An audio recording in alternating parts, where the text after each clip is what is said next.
Bungie is completely removing Resonant elements from Destiny 2, and they address the AI art controversy. Bungie says that AI art is not art and you will not get Artist of the Week in this week's TWAB. It's a spicy one, so let's jump right in. Starting from the very top, we have a brief overcap of some of the things that are coming.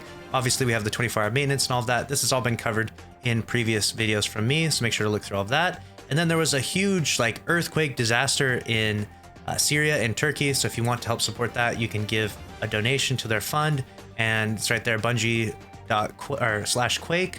And if you give $25, you'll get this emblem, and you can help support a good cause. And then they move on to the Strand trailer that they talked about, and then they have this entire article of latency, which is really interesting. Earlier this season, we started investigating a new latency issue. The end effect you would see is one or more players standing against a wall or not taking any damage for several seconds. I'm sure you've seen many of these clips. I've reacted to tons of them now of people in Iron Banner who are in their own instance, or people who are running into walls and then suddenly kill you and stuff like that. It's been happening over and over and over again. Bungie has finally got to the bottom of it. Apparently it was due to Steam Data Relay, which is the system that was put in place to prevent DDoS from happening to console players and Steam players in Destiny 2. And because that was in place during peak hours, it actually caused a ton of latency. So apparently they've adjusted a few things now, and they have fixed that. So hopefully there will be less latency. However, this is not going to solve all latency right here. While this doesn't solve all latency problems in the game, it has fixed this particularly thorny issue that has plagued the game since the start of Season 19. In our own investigations, we also found a few hidden bugs that should be fixed with lightfall. These should improve network quality even further for players with good network connections. There it is. And then we have, with great strand power comes great fashionability. All of your strand ornaments and stuff on finishers like that are going to, all of your finishers are going to work with strand come lightfall. So keep that in mind. For example, here we have these ornaments demonstrated. So Bungie's been well prepared for strand's arrival, and so everything should look pretty good. Also, all of these perks will work with strand: elemental capacitor, osmosis, explosive payload, dragonfly, cluster bombs, chain reaction, chromatic fires, crystalline transistor, mantle of harmonies, absorption cells, the bombardier's parting gift, verity's brow, the fourth magic, Eldritch's helm, the warlord's end, and more. So everything should work effortlessly with strand, which is nice. And then they said, does this update resonate with you? And right here they says, we will be completely removing resonant elements from the game. Standard currency such as glimmer, enhancement cores, etc. will replace the element costs that exist today. That's a pretty big change. You'll also be removing the deep sight attunement objective altogether. That's pretty wild. Resonant and harmonic alloys will still be used at launch. However, we are planning to overhaul these currencies later in the Lightfall year. Ascendant alloys will remain as is for now. Much of this is hot off the presses, so apologies for the late warning. Then we have the Prime Gaming rewards. If you have Amazon Prime, you can link it, get Twitch Prime for free, and then you can get all of these rewards by linking it to Bungie.net. You can get the Sunshot Ornament, Jotun Sparrow, etc. And then you can subscribe to your favorite streamer, twitch.tv/LUCKYY10p. Next up, we have the ornaments that we have voted for. We have the Hunters vote, the Titans vote, and the Warlock vote. And here we came in, we have Hunters had 56% of the vote for Team Spider. Titans had 72% for Team Spider. And Warlocks, classic Warlocks being weirdos, voted for Team Beetle, although I can't blame them because the Beetle helmet did kind of look better than the Warlock Spider helmet.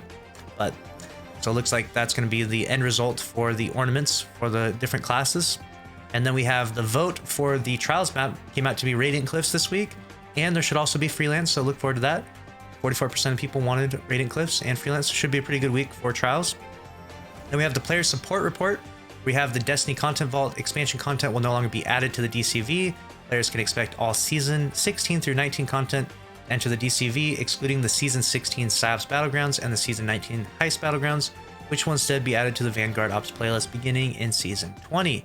And then we have items being deprecated at the start of Year 6. If you want to, you can click on this entire list and see everything. I'm not going to go over it all in this video, but it's all stuff that makes sense that's being deprecated. And then we have known issues.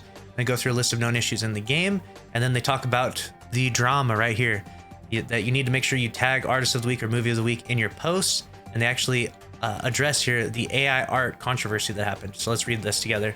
Last week, an AI art submission was mistakenly featured in our blog.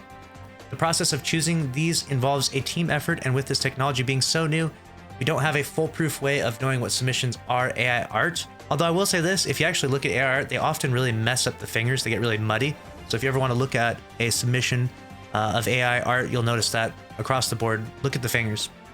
I want to keep the celebration of our community for those that work hard to bring their creative selves to the forefront when creating works that the traveler would find joy in. Because of this, we will not knowingly ever feature AI art submissions as a potential Artist of the Week or Movie of the Week winner. That being said, this is still new. We ask for grace if we mistakenly feature a submission generated by AI, and a respectful heads up should it ever happen again in the future. So there it is.